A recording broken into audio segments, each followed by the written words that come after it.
Pascal வந்து உயர்நிலை high level ஜென்ரலாக யூஸ் பண்ணக்கூடிய ப்ரோக்ராமிங் லாங்குவேஜ் உண்டு. இது வந்து 1970 நிக்லஸ் வர்த் என்ற பெஸ்கல் என்று சொல்லக்கூடிய இந்த லாங்குவேஜை செய்யப்பட்டிருக்கு. இதுக்கு பெஸ்கல் கம்பைலர் தேவைப்படுது. இங்கு ஃப்ரீ பெஸ்கல் மூலமாக டவுன்லோட் பண்ணி கொள்ளலாம். அது இல்லாமல் இன்னும் சில வழிகள்லையும் வந்து இதை பெற்றுக்கொள்ளலாம். freepascal.org மூலமாக டவுன்லோட் பண்ணிக்கொள்ளுங்க. டவுன்லோட் பண்ணும்போது ஆப்ரேட்டிங் சிஸ்டம் மற்றும் 32 பிட் அல்லது 64 பிட் போன்ற விஷயங்களை சரியாக செலக்ட் பண்ணி இதை டவுன்லோட் பண்ணிக்கொள்ளுங்க. இந்த வீடியோவில் இது சம்மந்தமாக சில விஷயங்கள் பேசப்படும். ரைட், இப்போ பெஸ்கல் சம்மந்தப்பட்ட சில விஷயங்களை பார்ப்போம். பொதுவாக ஹலோ வேர்ல்ட் என்ற ப்ரோக்ராம் எவ்வாறு செய்யலாம் என்று பார்ப்போம். இந்த உதாரணத்தில் ஹலோ வேர்ல்ட் என்று சொல்ல டிஸ்பிளே பண்ணுறதுக்கு எவ்வாறான கோடிங் எழுதப்பட வேண்டும் என்பது தான். இந்த ப்ரோக்ராமை எழுதுறதுக்கு நான் யூஸ் பண்ணக்கூடியது வந்து ஃப்ரீ பெஸ்கல் IDE என்று சொல்லக்கூடியது. இதில் எவ்வாறு எழுதலாம்னு பார்க்கலாம். இதில் வந்து ஃபஸ்ட்டில் ப்ரோக்ராம், அதுக்கு பின்னால் ஹலோ செமிகோலண்டு டைப் பண்ணுறேன். அதுக்கு பின்னால் பிகின், அடுத்த லைனில் ரைட் லைன், அதாவது ரைட் எல்லைன் என்று சொல்லக்கூடிய அந்த வேர்ட், ஓப்பன் ப்ராக்கெட், அதில் நான் ஹலோ வேர்ல்ட் என்று சொல்லக்கூடிய அந்த வேர்டை டைப் பண்ணுறேன். சிங்கிள் கோட்டேஷன் மார்க்குள்ளுக்கு கடைசியாக செமிகோலன் வர வேணும். அடுத்த லைனில் ரீட் எல்என், அதாவது அந்த ப்ரோக்ராமை தொடர்ந்து வச்சு கொண்டு இருக்கிறதுக்காக வேண்டி யூஸ் பண்ணக்கூடிய ரீட் எல்என் செமிகோலன், கடைசியாக எண்டோட டாட் ஒன்று வரணும். சரியா? ரைட். ஸோ இவ்வாறு தான் இந்த ப்ரோக்ராம் வருது. ப்ரோக்ராம் ஹலோ என்று ஸ்டார்ட் பண்ணி ஒரு நேமை கொடுத்துருக்கேன் நான், ஹலோன்னு சொல்லி. ஃபைலுக்கு போய்ட்டு சேவ் ஆஸ் போய்ட்டு ஏற்கனவே இருந்த அந்த ஃபைலோட நேமை delete பண்ணிவிட்டு, சரியா, அந்த ஃபைலோட நேமை delete பண்ணிவிட்டு நான் வேறொரு நேமில் சேவ் பண்ண போகிறேன். சரியா? இந்த இடத்துல என்ன செய்யணும்னா .pasன்னு வரணும். அதாவது பெஸ்கலுக்குரிய இந்த ஃபைல். சரியா? இப்போ கம்பைலுக்கு போய்ட்டு எனக்கு செக் பண்ணலாம். கம்பைல், ஸோ இது சரியான சொல்லி பாருங்கள். Compile successful, plus any key, success ஆகிருக்குது என்ற கோடிங். இப்போ வந்து ரன் பண்ணி பார்க்கலாம். ரன். சரி, இந்த இடத்துல பாருங்கள் ஹலோ வேர்ல்டுன்னு வருது. சரியா? ஸோ இப்போ என்னுடைய அவுட்புட் ஹலோ வேர்ல்டுன்னு வந்திருக்கு. இந்த உதாரணத்தில் ப்ரோக்ராம், ரைட் லைன், பிகின், என் போன்ற சொற்பிரயோகங்கள் பெஸ்கல் ப்ரோக்ராமிங் லாங்குவேஜுக்கென்றே வரக்கூடியது. நாங்கள் சொல்கிறது ரிசர்வ்ட் கீவேர்டு. இந்த ரிசர்வ்ட் கீவேர்டு வந்து பெஸ்கல் என்று சொல்லி வேறையாக வரக்கூடிய சொற்பிரயோகங்கள். இவ்வாறான கீவேர்டுகள் தரப்பட்டுள்ளன. இதில் பார்க்கும்போது ரைட் லைன் என்ற ரிசர்வ்ட் கீ ஹலோ வேர்ல்ட் என்ற சொல்ல காட்டுறதுக்கு யூஸ் பண்ணப்பட்டிருக்கு. இவ்வாறு வெவ்வேறு ஃபங்க்ஷன்களுக்கு வேறு ரிசர்வ்ட் கீ வரலாம். அதை அந்தந்த இடத்துல சரியாக விளங்கி கொள்ளணும். இந்த உதாரணத்தில் ப்ரோக்ராம் என்ற சொல்லுக்கு பின்னால் உள்ள ஹலோ என்ற சொல் ஐடென்டிஃபையர் என்று சொல்லப்படும்.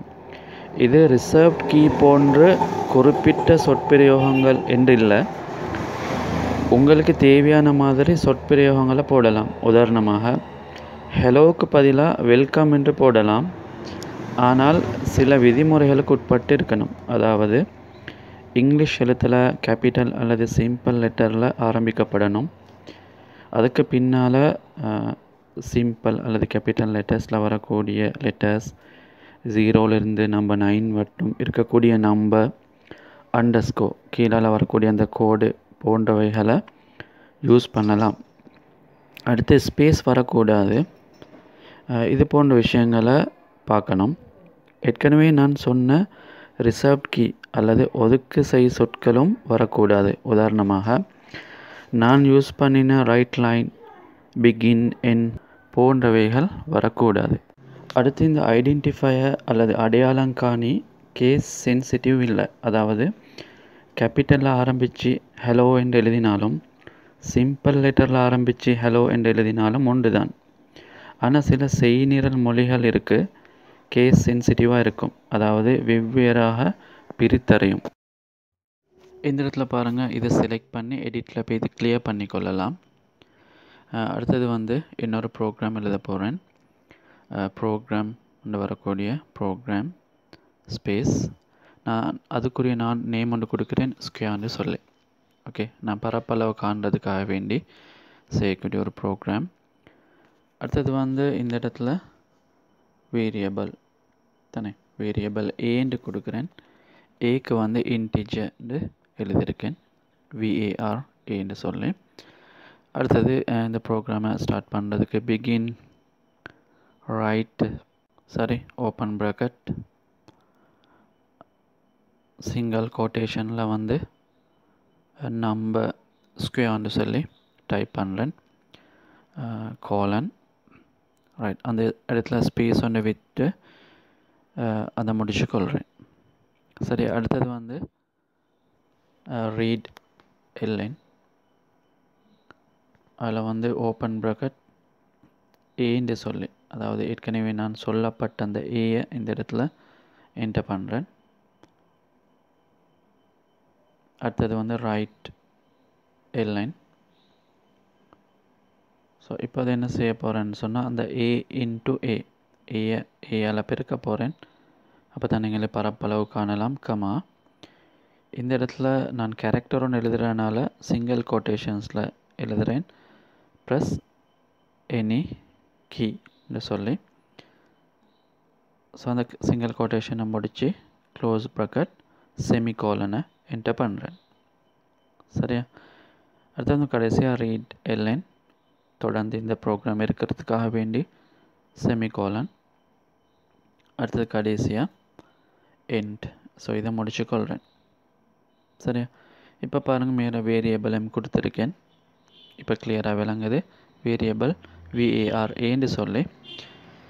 ரைட், அதோடு என்ன செய்யலாம்டா, ஃபைலுக்கு போய்த்து சேவ் பண்ணிக்கொள்கிறேன். ஏற்கனவே இருந்த நேம்லே இந்த டியூட்டோரியலுக்காக வேண்டி சேவ் பண்ணியாச்சு. இப்போ என்ன செய்யலாம்டா, கம்பைலுக்கு போய்ட்டு பார்க்கணும் இது ஓகேயான்னு சொல்லி. ரைட், கம்பைல் போனால் பார்க்கலாம், கம்பைல் சக்ஸஸ்ஃபுல் ப்ளஸ் என்னைக்கின்னு வருது. எரர்ஸ் இல்லை, ப்ரோக்ராமில் எரர் ஒன்று இல்லை, அதனால் அப்படி வருது. ரைட், அடுத்தது வந்து ரன் பண்ணி பார்க்கலாம். சரியா, ரன். ஸோ இந்த இடத்துல ரன்னில் போயிட்டால் பாருங்கள், ஆரம்பத்தில் வருது நம்பர் ஸ்கொயர். ஸோ ஒரு நம்பரை கொடுக்கணும்னு சொல்லி நான் ஒரு நம்பரை கொடுக்குறேன். இந்த இடத்துல அந்த நம்பரை கொடுத்தா என்ன செய்யலாம், இப்போ வந்து 16ன்னு வருது. 4 × 4 16 ப்ளஸ் எனி கீ. சரி, ஸோ இவ்வாறு தான் இந்த ப்ரோக்ராம் இவ்வாறான அவுட்புட்டை பெறுறதுக்கு இவ்வாறான கோடிங் எழுதப்பட்டிருக்கு. சரி, கோடிங்கில் பாருங்கள், ஆரம்பத்தில் வேரியபிள் VAR என்று குறிக்கப்பட்டிருக்கு. இதுக்கு வேறு உதாரணம் சொன்னால் விளங்கும் என்று நினைக்கிறேன். இந்த உதாரணத்தில், முதல் உதாரணத்தில் உங்களுக்கு ஒரு எழுத்து எழுத தேவையான பாக்ஸ் வரைய சொன்னால் அதுக்கு A என்று போட்டிருக்கக்கூடிய முதல் பாக்ஸ் தான் வரைவீங்க. ஏனென்றால் ஒரு எழுத்து சிறிய ஸ்பேஸ் போதும். அதே போல தான் 50 கூட்டும் போது அது நம்பரா அல்லது டைமா என்று தெரிந்தால் தான் சரியான விடையை கொடுக்கலாம். இவ்வாறு தான் நாங்கள் எவ்வாறான டேட்டா டைப் யூஸ் பண்ணுறோம் என்பதை ஆரம்பத்திலே சொல்லணும். அதுக்குரிய நேமை கொடுத்தா ஓகே. இந்த எக்ஸாம்பிளில் A கொடுத்துருக்கேன், வேறு எந்த ஒன்றையும் கொடுக்கலாம். அதே சொல்ல கோடிங்லேயும் யூஸ் பண்ணியிருக்கேன், அதாவது A என்ற சொல்ல யூஸ் பண்ணியிருக்கேன். இதுக்கு எந்த எக்ஸாம்பிளில் 4 என்று கொடுத்துருக்கேன், அதுக்கு பதிலாக 8 அல்லது 10 அல்லது 20 கொடுக்கலாம். அதனால தான் இதுக்கு பொதுவாக மாறிகள் அல்லது வேரியபிள் என்று சொல்கிறோம். சில வேரியபிள் இங்கு தரப்பட்டுள்ளன. ஸோ இவ்வாறு தான் பொதுவாக மற்ற கோடிங்களும் வருது.